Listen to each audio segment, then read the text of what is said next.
Halo pejuang energi, selamat datang kembali di PV Basecamp, platform di mana kalian bisa belajar clean energy teknologi langsung dari praktisinya. Masih bareng saya, Fidel Castro, dan juga rekan saya. Halo, saya Ardi. Ya, seperti biasa kita bakal ngobrol dengan tamu-tamu yang berkecimpung di dunia clean energy teknologi, dan nanti kita akan coba dengar ceritanya, pengalamannya, dan hal-hal yang bisa bermanfaat buat teman-teman semua. Ya. Dan tamu kita pada episode kali ini adalah Bu Marilyn, atau kita bisa panggil Bu Mary dari Listrik. Untuk teman-teman yang ingin tahu tentang listrik, bagaimana perusahaannya, bagaimana produknya, dan layanannya, mari kita tonton video berikut ini. Ini Pak Budi, pemilik salah satu restoran di Jakarta. Ia kaget ketika mendapatkan tagihan listrik yang cukup tinggi dibandingkan dengan biasanya. Hal tersebut telah terjadi berulang kali. Meskipun Pak Budi sudah mengurangi penggunaan dan mematikan alat elektronik yang tidak digunakan, tagihan listriknya tetap tidak terkontrol. Ia pun bingung apa yang menyebabkan hal tersebut. Masalah ini tidak hanya dialami oleh Pak Budi. Faktanya, 4 dari 9 pemilik usaha mengalami masalah yang sama. Dan hal ini menyebabkan biaya operasional tidak terkontrol. Perkenalkan, Listrik, solusi untuk membantu memonitor dan mengelola penggunaan listrik pada bisnis Anda. Listrik dapat membantu Anda untuk memperkirakan biaya tagihan dengan mengestimasi serta memberitahu konsumsi dari penggunaan listrik Anda. Dengan menggunakan Artificial Intelligence untuk pendeteksian alat elektronik, Listrik mempermudah Anda untuk mengelola alat elektronik dengan memberikan saran mana yang perlu dikurangi ataupun dimatikan. Listrik menggunakan sensor yang terpasang di tempat usaha Anda, sehingga data listrik Anda dapat Anda lihat melalui aplikasi dan web dashboard listrik. Dengan Listrik, kini Pak Budi bisa lebih mudah memonitor sekaligus mengelola penggunaan listriknya, sehingga biaya operasional usahanya terkontrol dengan baik. Tingkatkan produktivitas dimulai dari listrik Anda. Listrik, sahabat listrik Anda.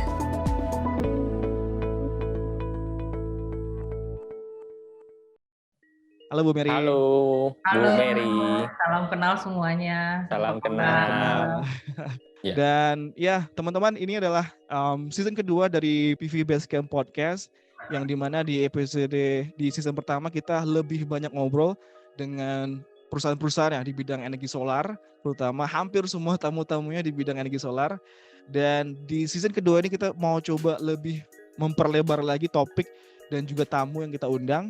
Dan untuk episode pertama dari season kedua ini kita bakal ngobrol tentang energi manajemen, energi efisiensi, yang juga masih berhubungan dengan sustainable energy, barang listrik tentunya. Yes. Bu Mary. Bu Mary, ini saya pertama kali baru kenal ya, baru ketemu, dan Mang Ari juga baru ketemu online. Yes. Mungkin kita bisa mulai Bu dari ini ya, dari masa kecil mungkin, masa kecil lahir di mana dan sampai mungkin di bangku perkuliahan. Iya. Oke. Silakan Bu. Oke, jadi awalnya saya lahir di Salatiga, Jawa Tengah. Kemudian umur 4 tahun pindah ke Jakarta karena orang tua dapat lowongan pekerjaan di Jakarta. Jadi sejak umur 4 tahun saya udah hidup di Jakarta. Kemudian saya sekolah di sekitar daerah Depok, which is di Pamulang dan Pondok Indah. Kemudian saya lanjut ke kuliahan di Atmajaya. Waktu itu saya ngambil teknik elektro, which is pada saat zaman itu teknik elektro untuk cewek sangat langka ya Bu. ya sangat tidak terlalu sedikit lah. Jadi dari 200 cuma ceweknya paling cuma 10 atau waduh. paling 9 kayak gitu. Tapi biasanya enggak, biasanya kalau cewek sedikit itu tapi powernya besar ya. Ya tapi enak sih, maksudnya memang kenapa waktu itu ngambil teknik, memang itu saya sudah suka dari SMP. Mungkin karena papa juga kebetulan lulusan teknik elektro, jadi saya ngelihat bahwa kayaknya tuh menyenangkan gitu loh. Apalagi apa yang menyenangkan Bu? Ini ya curiosity gitu loh. Jadi kayak menarik. Waktu itu saya tertarik banget adalah bikin robot. Oke. Gimana Ada hal sih menarik caranya mungkin dari gitu. sisi teori Bu, atau ya mungkin ini kenapa ya kok bisa lampu menyala atau seperti apa Bu? Lebih menariknya kayaknya ada problem tapi saya pengen solve dengan gimana ya cara nyelesainnya ya kayak gitu. Iya, engineer banget ya. Engineer banget ya. Oke. Jadi itu yang saya lihat gitu loh. Jadi waktu pas tugas akhir pun juga saya tadinya pengen bikin robot tapi Bikin robot. tapi nggak boleh. Kenapa? Karena itu biasanya S2 lah, bukan Gitu. bukan S1, bukan jalurnya S1 lah waktu itu. Zamannya itu ya belum lah ya. Kalau Jadi sekarang sih akhirnya udah. saya hanya buat waktu itu adalah gabungan dengan komputer dan alat. Itu saya buat pendeteksian kerusakan pada PCB, printed circuit board, lewat komputer. Jadi itu bisa deteksi apakah PCB-nya itu rusak atau enggak dan rusaknya ada di mana. Wah, ini menarik nih. Ini gimana Bu? Sistematikanya gimana? PCB itu kan sebenarnya kalau saya lihat kompleks ya. Semua perangkat elektronika yang kecil-kecil sih. Benar. Itu gimana sebenarnya dasarnya gimana Bu untuk kita bisa mengetahui ada yang rusak gitu Bu? Jadi berdasarkan tuh image processing sebenarnya. Jadi kan jalur PCB-nya itu kita bandingkan dengan jalur PCB yang benar gitu. Nah itu dibandingkan biasanya kan kalau PCB kalau kegores sedikit atau kepotong sedikit kan pasti arusnya nggak jalan ya. Jadi otomatis kalau di manufacturing itu dianggap udah rusak gitu. Nah, tapi kan di situ secara manufacturing pada saat itu adalah orang biasanya untuk ngecek apakah jalur PCB itu masih bagus atau enggak masih pakai orang. Nah, orang kan bisa ke sliver ya untuk melihat. Kalau udah banyak kan ke sliver, nggak fokus ya ngecek. Bener, padahal akhirnya di posisi terakhir itunya dibuang, PCB alatnya dibuang atau dibilang damage lah. Oke. Berarti komparasi ya Bu ya. Nanti ada PCB. Kenapa MCB ya? Jadi PCB yang benarnya atau mungkin seperti standar MCB. Kemudian ada MCB yang bermasalah. Dikomparasi dengan teknik Ibu, kemudian nanti ketahuan nih, ini rusaknya pada jalur mana, kemudian pada komponen mana, mungkin itu bisa terdeteksi, Bu? Benar, itu bisa terdeteksi. Wow, saya baru dengar sih. Karena saya memang bukan elektronika sih, Bu. Jadi menarik sih. Oke. Dengar cerita Ibu gitu, jadi saya bisa menghubungkan nih kenapa jadi bangun listrik nih. Nanti kita coba. Tapi selama kuliah berarti kan kuliah elektro memang kemauan sendiri ya Bu ya, karena kebanyakan biasanya tuh cewek-cewek itu disuruh orang tua atau misalnya pilihan keberapa gitu. Tapi kalau Bu Mary ini memang pilihannya di elektro ya. Tapi selama di kuliah itu topiknya pembelajaran apa Bu yang Ibu suka selama kuliah di elektro? PCB. Kalau itu sebenarnya lebih ke automation ya. Saya suka belajarnya. Jadi ke PLC. Automation. PLC, waduh. Udah programming juga ya? Ya, udah programming. Jadi mostly jadi kayak programming untuk robot, automation, alat kayak gitu. Nah, itu memang interestnya saya dari awal. Oke. Dan Ibu dengan begitu sekarang di listrik berhubungan dengan monitoring, dan itu sebenarnya kan lebih basisnya ke data ya Bu ya. Jadi ada beberapa data itu yang akan dibandingkan hari demi hari. Kemudian kira-kira apa nih hal-hal yang unik, misalnya hari ini kok beda dengan hari kemarin dan atau sebulan yang lalu atau kapan. Jadi itu mungkin yang jadi fokus Ibu ingin dianalisa ya. Ya, benar. Oke. Nah, tapi menariknya habis kuliah dari elektro, kerja pertamanya justru di bank nih Bu. Gimana itu? Bu? Ya ini memang menarik. Jadi pada saat itu ya cewek lulusan teknik elektro, apalagi waktu itu saya ngambilnya elektronika. Jadi elektronika itu lebih kecil lagi cewek-cewek mau ke elektronika gitu. Mostly itu ke telekomunikasi atau enggak ke komputer, which is based untuk cewek-cewek masih ada lah ruang. Nah di aku waktu itu sangat susah. Jadi aku 2 tahun itu melalang buana untuk mencari kerja sebagai engineer. Tapi ada kepanggil, tapi mostly mereka bilang mereka nolak, mereka nggak mau karena aku cewek.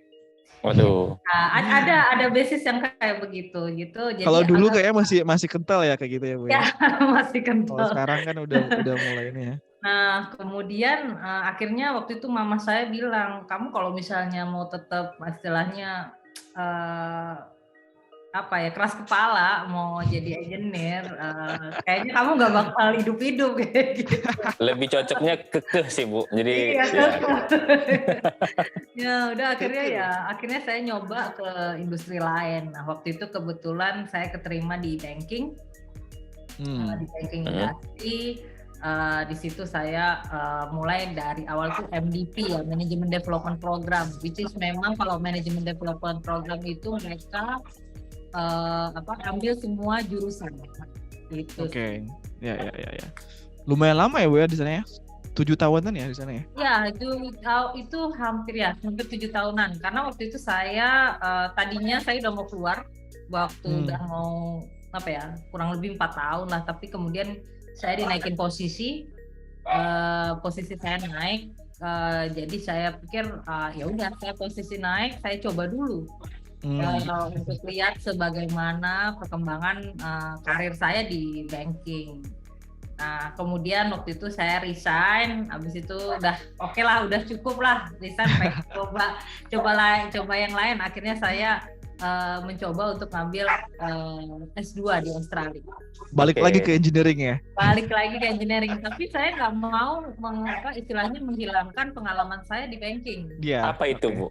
Itu yang pengen saya tahu tuh. Kira-kira 7 tahun itu, kalau misalnya kalau saya bawa ke diri saya sendiri, 7 tahun itu tentunya saya sudah tahu secara detail bisnis itu, bahkan secara fisik pun mungkin tembok mana yang bolong atau mana cat yang kurang bagus mungkin udah hafal kita ya. Benar. Kan itu gimana kira-kira secara keilmuan yang mungkin Ibu dapatkan, ada nggak hubungannya dengan ya secara general dari listrik gitu Bu? Oke, jadi kalau secara general dari untuk ke listrik ya, overall dari pengalaman saya di banking itu satu dari sisi manajemen, karena memang waktu itu saya posisi naik dari officer ya, terus abis itu jadi manager gitu. Itu posisi managing orang, terus soft skill yang istilahnya kadang kita orang engineering, saya ngalamin sendiri, kita kadang terlalu kaku untuk bertemu orang. Iya. Mostly karena kita ketemunya alat terus nih, jadi ketemu orang agak-agak kaku gitu. Tapi selama di banking ini aku ngalamin itu adalah gimana caranya negosiasi, bicara dengan customer, which is ini semua aku bawa ke listrik. Karena mostly teman-temanku satu tim ini juga ada yang engineering dan mereka lebih ke komputer, jadi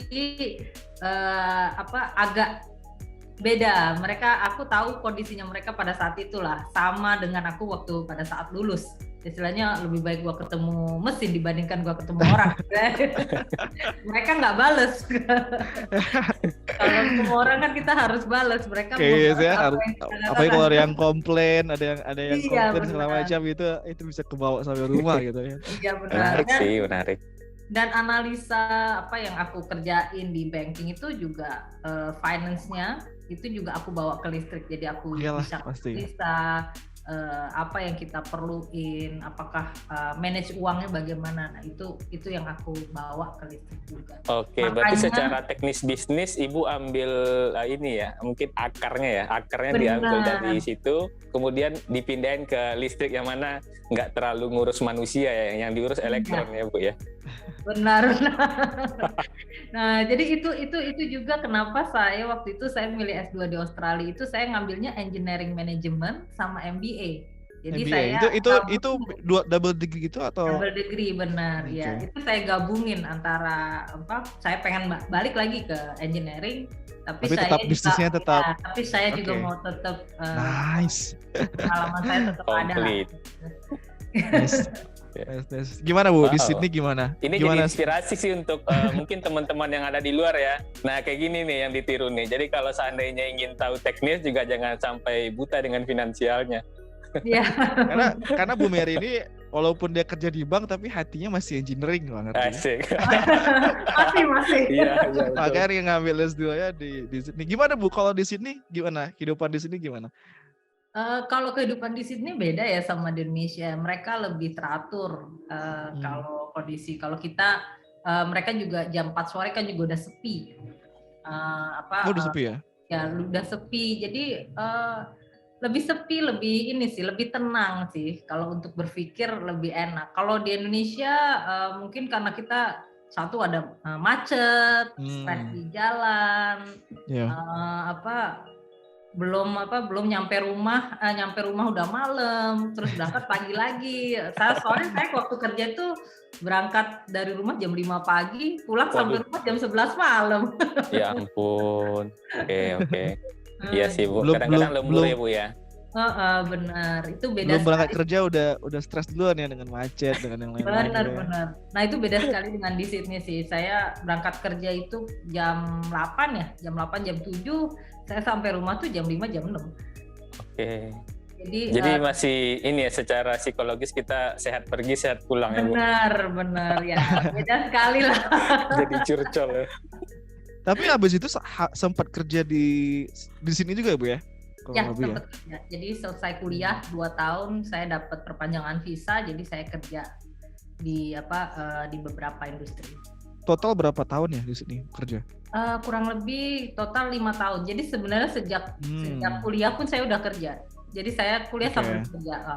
Karena memang saya kan biaya sendiri ya. Oke. Jadi mau nggak mau waduh. Simpenan saya selama saya kerja di bank itu untuk uang kuliah, dibantuin sama ibu dan adik saya. Tapi uang hidup itu saya harus kerja. Oh, keren. Nah, ini nih yang kayak gini-gini nih harus diperbanyak nih Bang Herdi. Iya, betul. Kalau cewek-cewek masuk teknik jangan diragukan. Kuat.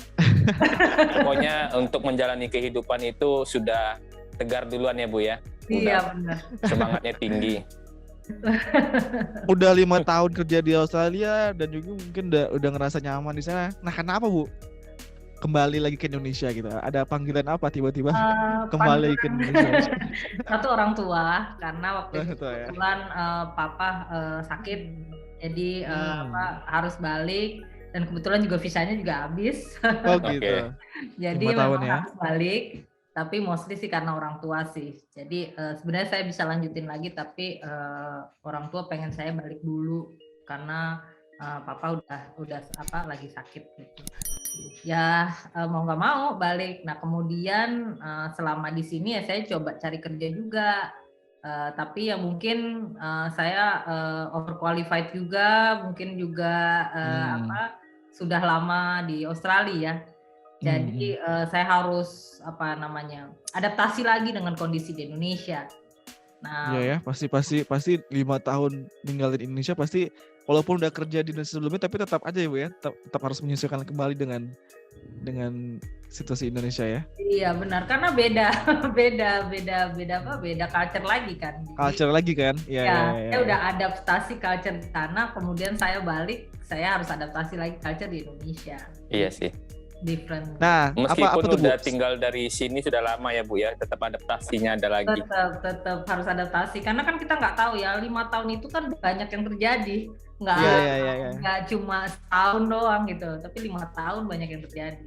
Nah kira-kira Bu selama tinggal di Sydney 5 tahun gitu kan, apa yang Ibu notice ya perubahan dalam diri Ibu ya sebelum ke Sydney 5 tahun di sana sampai ke Indonesia, apa ya kira-kira yang berubah ataupun nilai-nilai yang diambil selama hidup saya sampai di Indonesia lagi?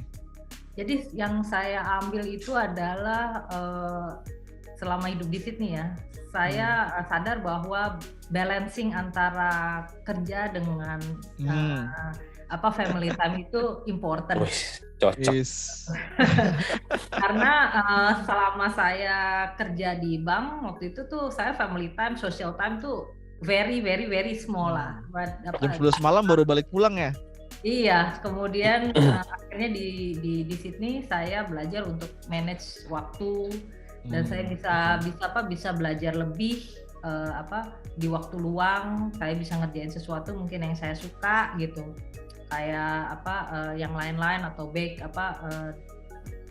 masak atau baking kayak gitu. Nah, itu yang menjadi sesuatu yang saya tidak pernah explore waktu saya di Indonesia, tapi saya bisa explore pada saat di Sydney, waktu luangnya juga ini.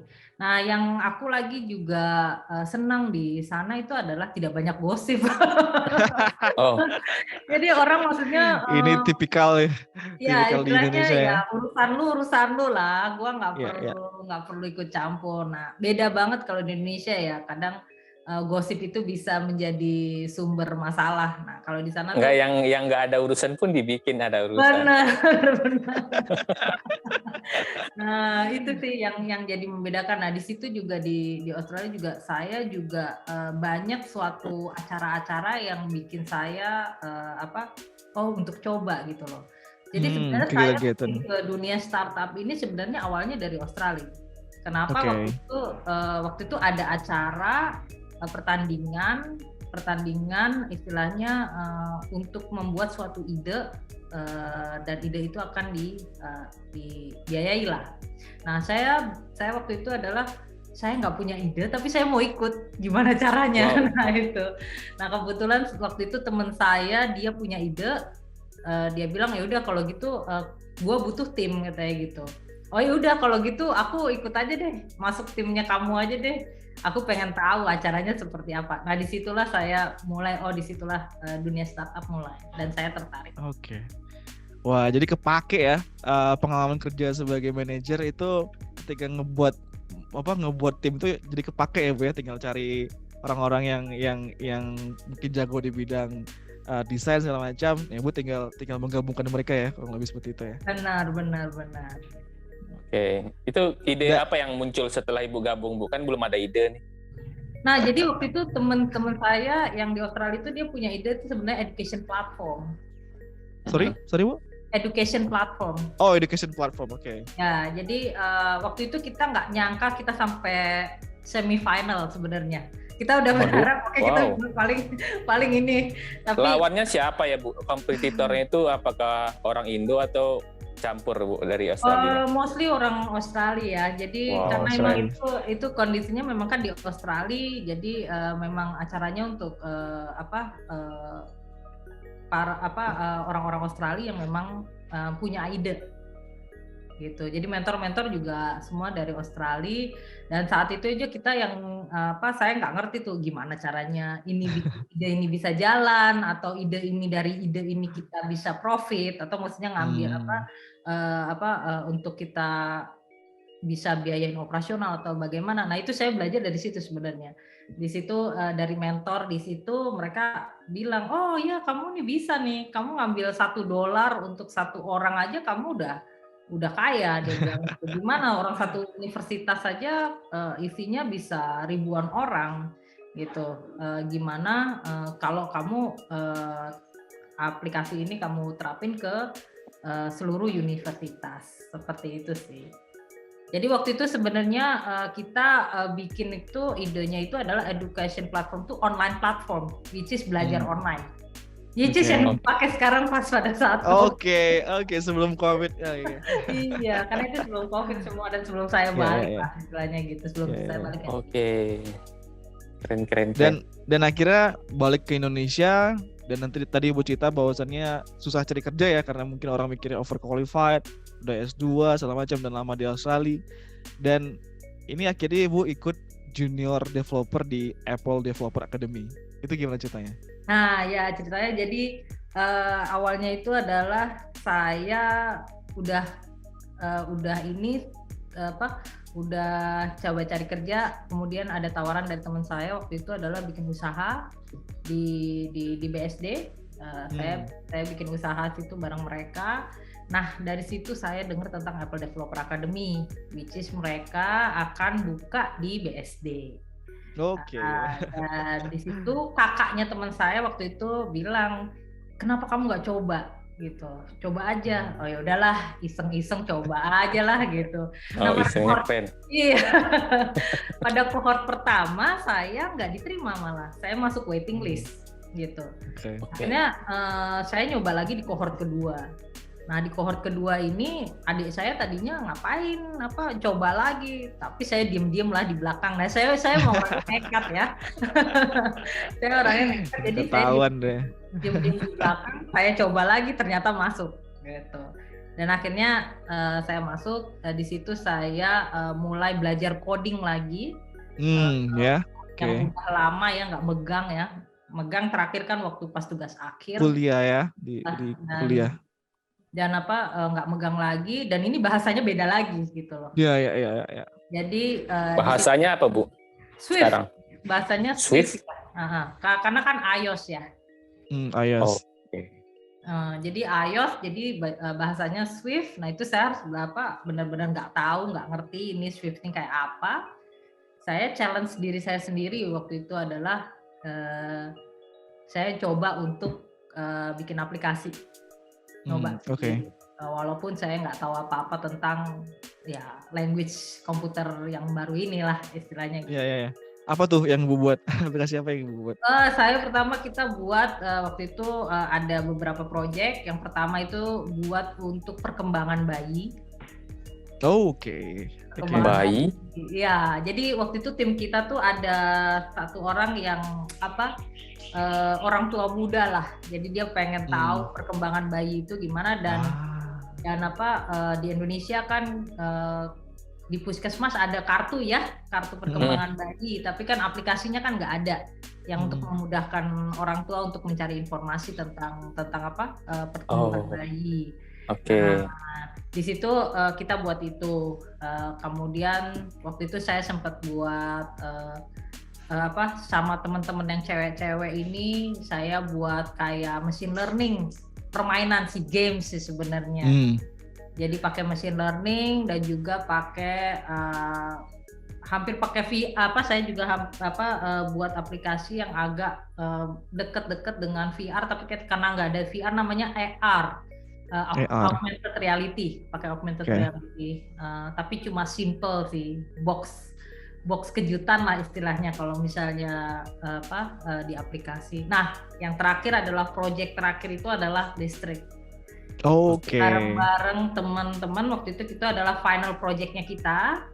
Waktu itu Edwin, William itu mencoba mencari tim. Nah itu saya tim terakhir yang mereka rekrut pada saat itu. Dan pada saat kita sudah terbentuk tim itu, nah situlah kita mulai mencari ide atau problem apa yang kita mau selesaikan gitu. Nah, berarti teman-teman di listrik ini co-foundernya semua jebolan dari Apple Academy ini ya? Ya benar, jadi semua dari Apple Developer Academy. Dan waktu mereka buat tim juga mereka udah beda timnya itu adalah karena mereka tahu saya ada bisnisnya, mereka ambil saya. Terus jadi ada yang benar-benar di teknik, misalnya di softwarenya ada 2 orang, kemudian ada yang desain which is Edwin, dan ada yang di technical yang lainnya. Di hacker, hustler sama satu lagi apa ya? Hacker, hustler sama saya juga lupa itu. hipster. Oke. Nah, gimana tuh Bu? Kan kita mulai masuk ke listrik ya Bu ya? Tadi kan project akhirnya di listrik gitu kan? Gimana tuh proses brainstormingnya sampai akhirnya ngebuat listrik dan kita mau coba buat produknya di energi manajemen? Itu gimana tuh proses berpikirnya Bu? Jadi proses pemikirannya pertama kita cari ide masalah apa sih yang ada di community-nya kita lah. Masalah apa nih? Jadi kita list tuh semua masalah. Nah kebetulan waktu itu saya punya masalah adalah listrik.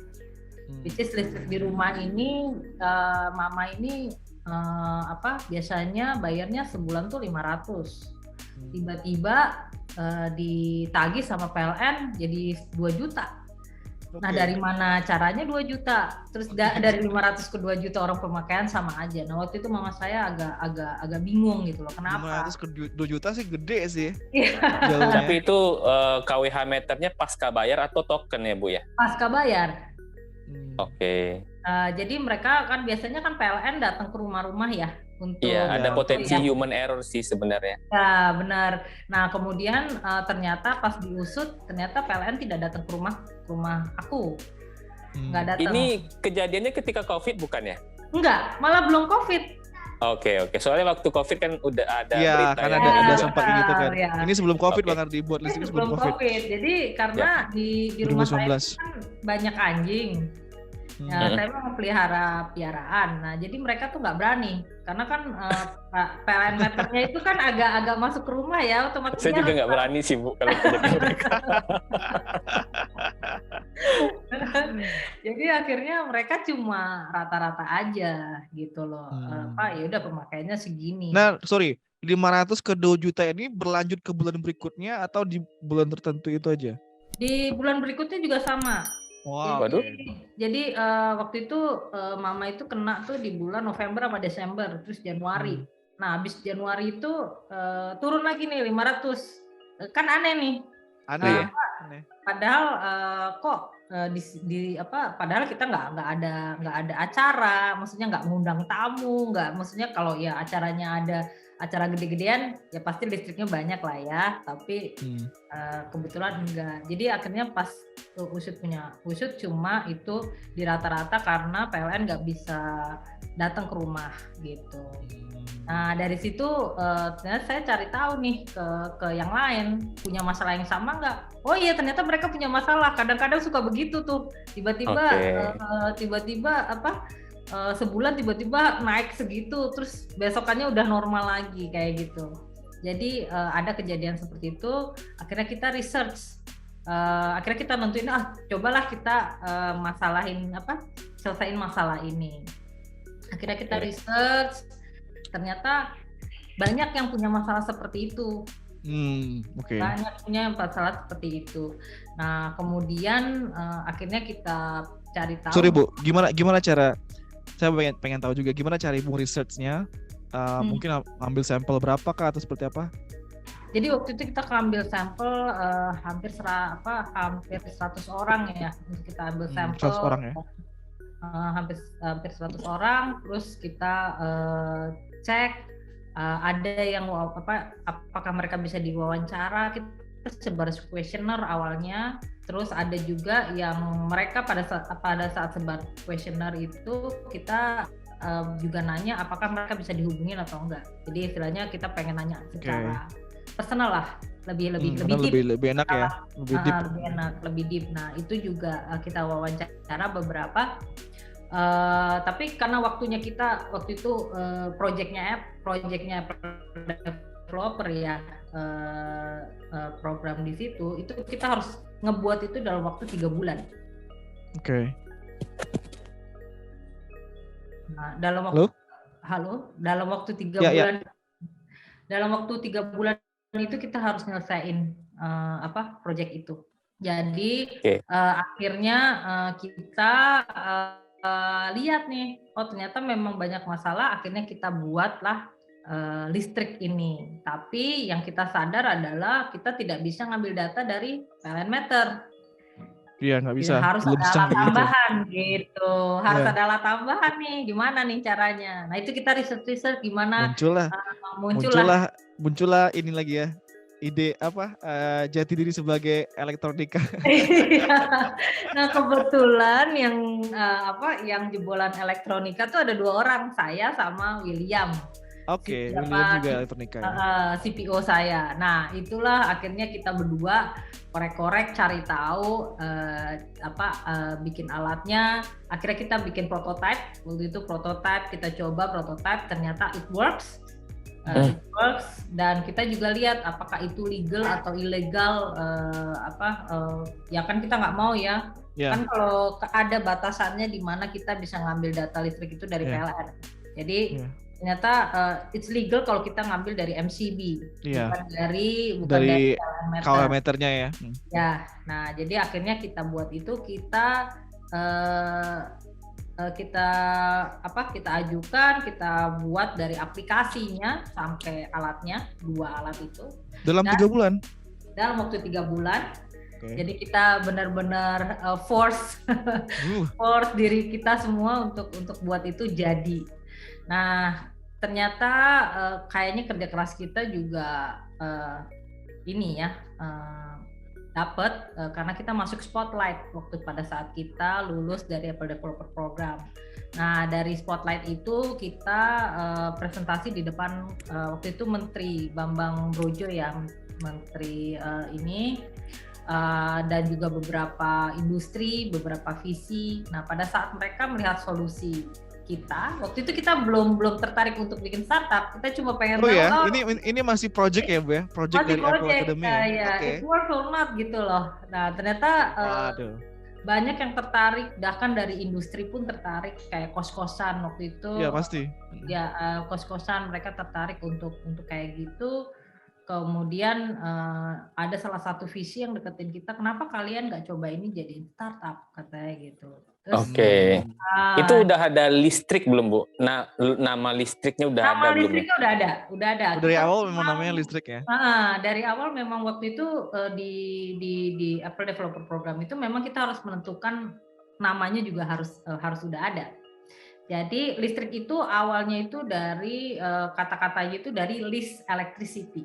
Jadi jadi istilahnya menggunakan listrik seminimum mungkin kalau bahasa Indonesianya. Tapi kalau kalau dituliskan listrik. Jadinya listrik. Tapi kalau dibaca kan jadinya listrik juga gitu kan. Iya. Oke. Kalau saya lihat sih untuk yang Ibu buat sebelumnya itu, ini salah satu solusi untuk audit energi ya. Ini salah satu untuk audit energi. Nah, berarti kalau ini digunakan di satu instansi mungkin pendidikan atau kampus atau sekolah, berarti kita bisa tahu dan udah pernah dicek nggak Bu? Ketika alatnya dipasang di MCB dan dibandingkan dengan tagihan listrik dalam 1 bulan, itu kira-kira efisiensinya berapa Bu? Dari yang data Ibu dan dari data PLN. Nah, ini nih menarik. Jadi itu kan kita udah coba ya waktu itu di rumah, kita coba di residensial dulu waktu itu di apartemen sama perumahan. Nah di situ dari situ itu penghematan bisa kurang lebih 5% lah, kurang lebih 5% karena kita mulai merubah habitnya kita untuk menggunakan listrik di rumah gitu.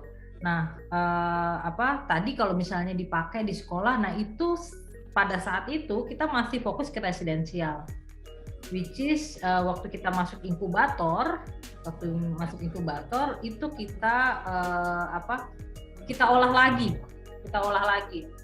lagi target marketnya kita. Ternyata yang kita ketahui kalau misalnya untuk residensial mereka lebih pengen banyak feature. Jadi misalnya contohnya adalah bisa mematikan atau menyalakan kontrol alat-alat elektronik itu dari aplikasi, which is itu pada saat kita belum, karena yang kita butuhkan untuk saat ini data listrik. Makanya waktu itu kita rubah target marketnya itu ke which is bisnis, mulai nih ke commercial building termasuk sekolah, universitas. Datanya seperti apa Bu kalau boleh tahu? Jadi datanya KWH atau pergerakan dari dayanya itu atau seperti apa Bu? Jadi data yang kita kasih itu berupa KWH-nya juga per hari, per menit, per jam, per bulan dan per tahun. Kemudian juga data bill-nya. Bill itu maksudnya gimana? Tagihan. Tagihan listrik. Iya, maksudnya perkiraan uangnya untuk. Nah, itu dia yang saya ingin tahu. Jadi ketika perkiraan tagihan itu muncul dan ketika ada informasi tagihan yang turun dari PLN, itu selisihnya gimana, Bu? 5% tadi ya? Selisihnya itu hampir mirip ya. Hampir mirip ya. Dari pemakaiannya dia, kalau memang perhitungan PLN benar itu mirip. Kurang lebih. Kenapa? Tapi di aplikasinya kita kan kalau di tagihannya PLN itu udah termasuk biaya administrasi, biaya ada biaya lain. Dan biaya lain. Tapi di aplikasi kita nggak termasuk. Betul. Gitu. Tapi kalau di PLN itu kan ada ini Bu, ketika star meteran itu segini, kemudian ada N-nya berapa, itu kan nanti selisihnya kita ambil sebagai nilai KWH. Dari data Ibu hampir mirip ya? Ya, hampir mirip. Benar. Oke, dengan adanya aplikasi Ibu, kemudian habit berubah, sehingga dengan habit itu bisa mampu membantu mengurangi 5% ya? Ya. Berarti ada tambahan efisiensi 5% ya Bu ya? Ya, kurang lebih. Jadi itu tergantung sama kitanya juga ya. Betul. Pengurangan 5% itu. Karena sebenarnya berdasarkan research dari Amerika, sebenarnya kita punya data real time, data listrik di tangannya kita itu sebenarnya kita bisa ngurangin sampai bisa hemat tuh 5-15%. Iya. Ya, jadi tapi kan kita kemarin risetnya sendiri ya. Kalau itu tapi relatif sih Bu, kalau seandainya orang yang tiba-tiba sadar kan bisa jadi 50%, nggak pakai AC lagi lah. Iya benar. Iya, benar. Jadi itu tergantung sebenarnya dari habit kita berubah. Makanya waktu kita di inkubator, tapi kita lihat bahwa kalau residensial itu mereka tertarik, benar-benar tertarik untuk menggunakan karena banyak yang download, tapi untuk bayar itu mereka belum bersedia lah istilahnya begitu. Jadi makanya kita merubah target marketnya ke commercial building. Kenapa? Karena kita pengen lihat apakah mereka punya masalah yang sama atau enggak. Dan ternyata mereka punya masalah yang sama. Pastinya. Ya. Nah ini Bu, ini kan menarik ya Bu. Karena kan yang dilakukan listrik ini kan yang saya tahu membaca konsumsi energi listriknya kan. Benar. Dan tadi Bu bilang bahwasan di website juga dikatakan bisa menghemat 15% semacam. Nah, apakah ada program setelah mungkin misalnya orang ini subscription ya Bu? Ya, benar subscribe. Apakah ada program kayak misalnya ada kayak penyuluhan begini cara pemakaian listrik yang lebih hemat? 15% itu dapatnya dari mana Bu? Kalau jadi 5-15% itu dapatnya itu adalah sebenarnya dari mengubah habitnya kita, mengubah tingkah lakunya kita dalam menggunakan listrik. Selama ini kan kita menggunakan listrik seenak jidatnya aja lah. Nah, saya juga begitu dulu.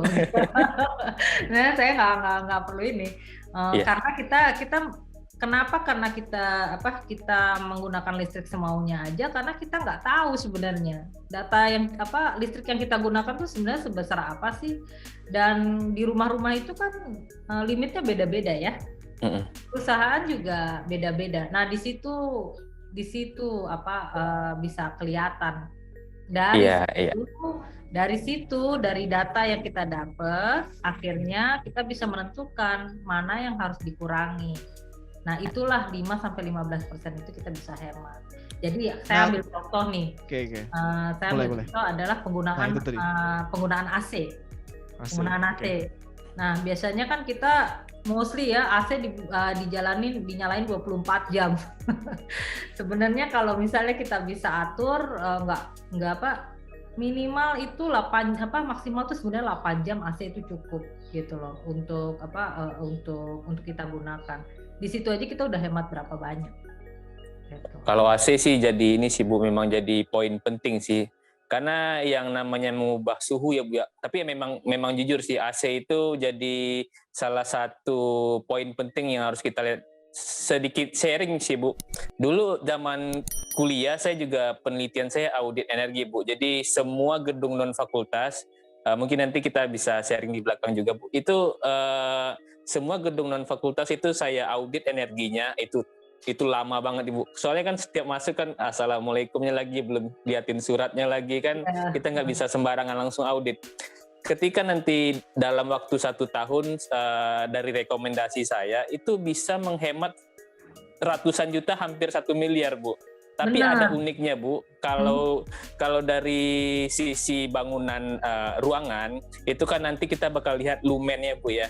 Kalau seandainya lumennya sudah mencapai standar, berarti listriknya, lampu bisa kita matikan. Yang uniknya adalah ketika dia berada pada jendela, dia tidak ingin kegiatan dia dilihat oleh orang lain. Jadi solusi yang saya berikan bukan ganti lampu, Bu, ganti gorden. Itu kan uniknya di situ Bu. Jadi bukan hanya karena kita ingin ganti PC ke laptop, bukan ingin ganti lampu lama ke lampu LED, tapi Ya mungkin itu salah satu ini Bu, sharing aja. Keren Iya, sih Bu iya. kalau itu efisiensinya jadi bisa menghemat ratusan juta. Apalagi kalau di rumah-rumah dilaksanakan ya. Saya Benar, setuju sih benar. konsep listrik. Ah, karena Nah, ini Bu. yang Oh ya, yang boleh. kita nggak ada itu di Indonesia itu adalah data. Data kita Data nggak ya. punya. Iya, itu. Kalau data nggak punya, kita nggak bisa untuk melakukan sesuatu action lah, yang tadi kayak Mas Adri bilang. Kalau misalnya nih Bu, saya punya commercial building dan saya mau pakai produk yang listrik, itu gimana caranya? Prosesnya gimana sampai saya bisa ya sampai Silakan Bu mungkin disampaikan. bisa Jadi sharing-sharing. prosesnya sebenarnya yang pasti kita akan survei ke tempatnya mereka dulu, mengetahui sebenarnya berbicara sama mereka, problemnya mereka apa gitu. Oke, berarti Problem. nggak hanya jual produk segala macam, tapi Ya, juga benar. pendekatannya juga solusinya gimana ya? Oke. Iya, karena kalau jual produk aja itu nggak akan menyelesaikan problem yang mereka Iya. hadapi sebenarnya. Jadi kita deketin mereka itu adalah pertama adalah mengetahui problemnya mereka apa. Terus penggunaan listrik mereka bagaimana saat itu. Apakah mereka masih manual, apakah mereka sudah otomatis. Karena ada beberapa klien yang kita deketin adalah mereka udah pakai Modbus, mereka udah pakai udah mulai otomatis sistem gitu. Tapi di situ kita abis itu kita deketin, cari masalahnya, dan kita abis itu presentasi ke mereka. Nih yang kita bawa ini adalah listrik ini mungkin bisa membantu problem, memberikan solusi ke problem mereka. Nah dari situ mereka abis itu mereka kita kasih trial. Oke. Boleh coba trial 1-3 bulan. Dalam waktu 1-3 bulan free. Oke. Free. Dalam waktu 1-3 bulan trial coba menggunakan solusinya kita, dan kita minta feedback dari mereka. Apa yang perlu ditambahkan? Karena di listrik kita saat ini adalah untuk masing-masing commercial building kita web dashboardnya itu customize. Jadi bisa disesuaikan dengan kebutuhan mereka. Nah, yang menjadi setelah trial selesai dan apabila mereka tertarik, baru kita lanjut ke proposal yang kita ajukan ke atas ke manajemen mereka untuk pemasangan listrik seperti itu. Nah, gimana tuh Bu? Subscription-nya seperti apa? Atau mungkin bisa sharing nggak ya? Subscription-nya itu bisa dibayarkan per bulan atau per quarterly atau per year, tergantung dari mereka. Jadi ada customer kita mereka bayarnya yearly. Tapi ada yang lebih murah pastinya Bu ya. Ya, yearly lebih murah pasti. Iya, oke. Karena dan itu juga tergantung. Makanya biasanya kalau kita survei dan kita mau lihat berapa pasang titik yang mau dipasang, itu juga kita lihat. Misalnya mereka mau pasang 200 titik, nah itu pasti beda lah dengan 10 titik gitu loh. Iya, betul. Nah, dan satu lagi itu adalah kalau mereka bayar yearly ya pasti kita akan pasti potongan lah. Ya, dibandingkan mereka bayar. Biar langganan ya Bu. Iya dong. Bagus, nanti dari 200 itu berarti bisa digabungin jadi satu ya? Ya. Jadi satu platform. Benar. Bisa boleh sharing nggak Bu ya? Apakah subscription itu berdasarkan ini berbeda-beda pasti ya? Tergantung klien permintaannya berarti ya? Benar. Okay. Jadi subscription ini memang termasuk alat yang kita sewakan. Tapi dan termasuk adalah data yang kita bantu simpan dan olah untuk mereka bisa lihat di web dashboard atau di aplikasi. Oke. Dan nanti mereka dapat akses bisa ngelihat langsung ya kan berapa penggunaan energinya. Tapi udah bisa kontrol belum ya? Saat Apakah ini masih membaca? Belum ya? Bisa, tapi kita proof of concept-nya udah jadi untuk kontrol nice. itu. Hanya memang kita belum komersialisasi karena itu kan kita butuh resource yang cukup banyak. Nah itu nanti itu akan kelanjutannya kita setelah. Iya, saya ngerti. Pasti awalnya baru ngebuat baca dulu, tapi pengembangannya banyak sih Bu. Karena belum lagi nanti ada solar kan, sebetulnya nanti bisa diintegrasikan dengan solar. Saya kurang lebih lumayan banyak tahu tentang hal ini karena juga saya tertarik dengan energi efisiensi. Di luar negeri itu ada yang namanya Sense, mungkin Ibu tahu ya, Sense. Benar ya, itu kita ngambil ide dari mereka juga. Ya, Sense. Saya sudah pakai AI ya, Bu ya, untuk mengetahui berapa ini pakai AC, ini dari AC, ini dari mana, dia udah pas. Dan ada yang namanya SMAPI. SMAPI itu juga udah bisa kontrol sama jam. Karena memang untuk ngerubah, karena gini, saya ngelihatnya energi efisiensi ini kalau kita bawa dalam tubuh itu sama kayak diet kan. Kalau solar itu kan intermittent kayak, fasting. Iya. Solar itu kayak wah kalau mau kurus ini ada obat diet. Kayak solar itu seperti itu. Mereka nggak perlu lakukan apa-apa, tinggal pasang aja nanti dapat saving kan. Tapi sebenarnya yang jangka panjang, yang sustainable itu sebenarnya di merubah habit kan. Dan itu sama kayak kita olahraga, sama kita mengubah pola makan, mengubah pola tidur segala macam. Dan itu yang saya lihat di energi efisiensi yang ini kayak orang masih belum banyak ngelirik, padahal sebenarnya yang harus dirubah dulu adalah habitnya dulu, barulah mungkin penambahan power yang lain atau yang dan segala macamnya. Bu, saya masih penasaran nih Bu. Boleh, kenapa nih? Ini dari sisi ini pembayarnya Bu, itu berdasarkan jumlah jumlah magnet yang dipasang di MCB atau gimana Bu? Atau dalam satu rumah berapapun total box MCB yang kecil-kecilnya itu nggak masalah gitu. Jadi itu saya masih mikir nih gimana caranya ya. Oke, jadi sebenarnya subscription itu berdasarkan alat yang dipasang. Gitu. Jadi kalau alat yang dipasang di MCB-nya itu ada 2, ya berarti kita ada 2 subscription. Oke, harus ada WiFi, Bu? Untuk saat ini ada WiFi, walaupun kita ada teknologi yang kita gunakan juga, LoRa ataupun NB-IoT, itu kita bisa integrasikan juga, tetapi mostly kita ininya WiFi. Karena lebih, kalau di rumah-rumah lebih enak ya WiFi ya, karena kan udah ada WiFi rumah gitu. Kalau WiFi yang mati gimana Bu? WiFi mati datanya tetap jadi teknis pertanyaan saya. Nanti pas WiFi nyala baru dia kirim data lagi. Tapi data yang terkumpul ketika selama WiFi mati itu masih aman ya Bu ya? Masih aman, iya. Biasanya ada internal memorinya ya Bu? Iya, berarti nggak ada internal memorinya memang, tapi di mikroprosesornya itu ada alat penyimpannya untuk beberapa lama sebelum WiFi. Wow, robotik banget. Selama berarti dari 2019 ya Bu ya sampai sekarang, itu kalau boleh sharing berarti kan kebanyakan sekarang customer-nya adalah commercial building ya? Iya, benar. Sudah masuk ke industrial juga atau masih komersial kayak? Masih komersial ya? Commercial building, nah industrial itu sebenarnya complicated daripada commercial building ya, karena pasti kalau industrial itu WiFi itu nggak bisa jadi salah satu solusi. Karena mereka perlu kabelan yang which is itu cukup memakan banyak biaya sebenarnya. Tapi kita nggak menutup dengan industri. Jadi kalau memang mereka misalnya kan ada beberapa industri mereka pengen ceknya kantornya ya. Nah itu bisa kita gunakan. Tapi kalau di pabriknya mungkin kita akan harus lihat dulu, analisa dulu, survei dulu untuk mengetahui apakah pemasangannya seperti apa. Iya. Oke, saya ada yang masih belum jelas tentang prosesnya. Bukan kita misalnya kontrak mungkin ya, apakah kontrak setahun atau seperti apa Bu? Atau nggak ada batasan mereka mau pakai sampai kapan atau gimana? Untuk saat ini kita nggak ngasih batasan. Dulu kita kasih batasan at least 5 tahun atau 3 tahun lah gitu. Tapi saat ini kita coba untuk tidak pakai batasan dulu. Jadi untuk mereka ngerasain apakah ini bermanfaat bagi mereka, nanti akhirnya itu kita panjang kontraknya tiap tahun.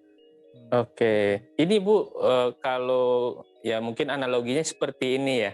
Kalau kita ingin pasang WiFi misalnya nih, ya kan ada kontrak juga Bu ya. Jadi mungkin hampir sama lah ya. Jadi biar teman-teman tidak bingung nih membayangkan, saya ingin pasang listrik tapi gimana caranya, berarti anggap aja kita ingin pasang satu fasilitas WiFi dan dipinjamkan alat dan kita berlangganan setiap bulan ya Bu. Benar. Iya. Oke. Pertanyaan lagi Bu, ini simple sih. Kompetitornya ada nggak Bu? Kompetitornya ada.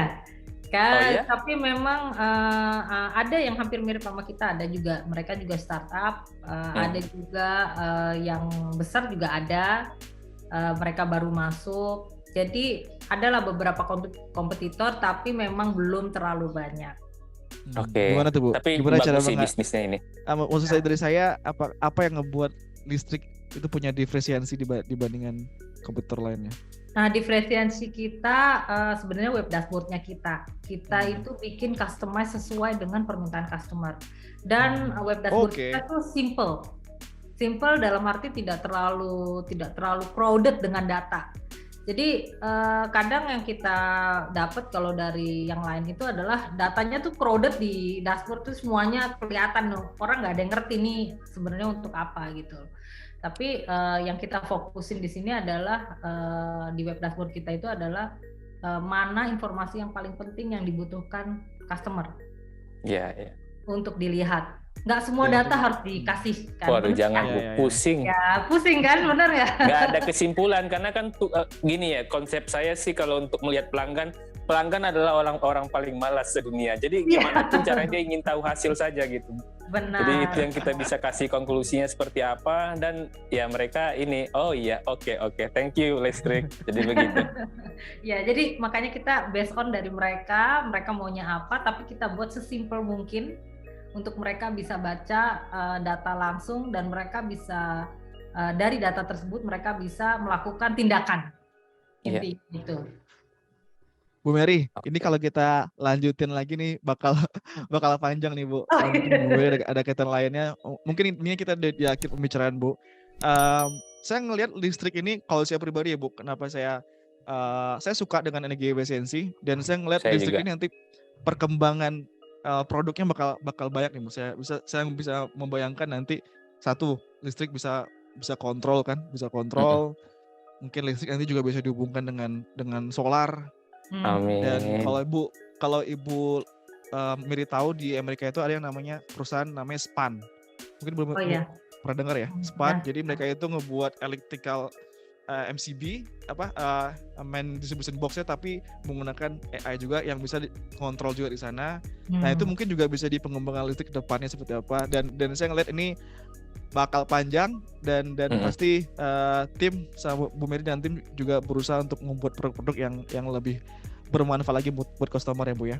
Iya. Dan satu lagi yang saya ngelihat adalah dari Bu Mary tadi, pembicaraan kita di selama 1 jam, kan orang nih bertanya-tanya nih Bu ya, anak-anak muda bertanya-tanya, kalau ngebuat startup ini gimana ya, mau buat startup tuh idenya seperti apa ya. Satu hal yang saya juga pahami dari Bu Mary dan juga beberapa orang lainnya adalah mulai dari masalah kita dulu ya Bu ya, masalah terdekat kita dulu. Jadi daripada kita ngebayangin masalah yang mau masalah yang besar nggak banget, jadi bikin jadinya. Iya, nggak jadi, tapi mulailah dengan cara masalah yang kita alami dulu. Dalam kasus Bu Mary adalah tagihan listrik tadi tiba-tiba melunjak gitu kan, dan Bu Mary mencoba mencari solusinya, dan akhirnya muncullah ide listrik ini. Mungkin terakhir Bu, ada ini nggak ya, pesan-pesan nggak ya buat teman-teman mungkin yang tertarik membuat startup di bidang closing statement mungkin energi Bu, gitu, gimana caranya dan seperti apa agar bisa terrealisasi mimpi mereka untuk membuat startup di bidang energi Bu. Oke, bagi teman-teman yang mau membuat startup terutama di bidang energi, mulailah dari problem yang kita alami dulu sama problem yang ada di masyarakat.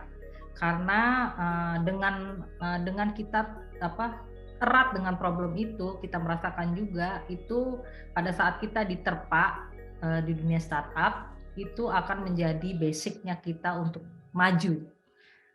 Dan kemudian selain itu kalian juga harus bisa untuk mendapatkan tim yang baik, tim yang bisa saling mendukung untuk ngejalanin startup, karena startup ini nggak mudah, susah, dan banyak sekali cobaan yang akan didera dan dialami sampai ini berhasil, dan prosesnya ini masih panjang gitu.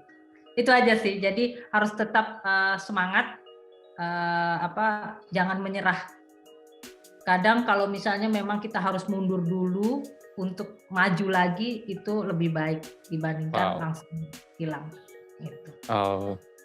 Luar Kalau biasa teman-teman sekali. pejuang energi semua pengen tahu tentang Bu Mary dan listrik itu bisa kemana ya Bu? Bisa follow di Instagramnya kita, Instagramnya listrik @listrik.tech, atau kalau di Instagram saya marilyn.parhusin. Oke, nanti kita izin pasang ya Bu ya di deskripsi, nggak apa-apa ya? Nggak apa-apa, pasang. Dan juga Boleh. bisa teman-teman bisa cek websitenya Bu ya di Website listrik.com. kita. Dan mungkin juga follow Bu Mary di LinkedIn ya. LinkedIn ini ya saya pakai LinkedIn ini untuk, bahkan saya kenal sama Mas Edwin kan di LinkedIn juga. Di LinkedIn juga ya. LinkedIn Jadi- juga boleh di follow. Saya banyak yang saya di LinkedIn mahasiswa yang baru yang tertarik dengan startup untuk follow saya atau accept saya jadi koneksinya mereka juga. Oke. Bu, terakhir itu kalau listrik itu kalau boleh tahu sekarang timnya berapa ya Bu? Berapa orang timnya di listrik? Tim kita masih kecil, kita masih 5 orang. Masih 5 orang ya. Kita masih Semangatnya 100 orang ya Bu. Iya dong. Amin. Oke. Oke Bu Mary, Bang Ardi, dan teman-teman pejuang energi. Berikut obrolan kita dengan Bu Mary, CEO dari listrik. Dan sampai ketemu di episode PV Basecamp Podcast berikutnya. Terima kasih. Thank you Bu. Sukses selalu ya.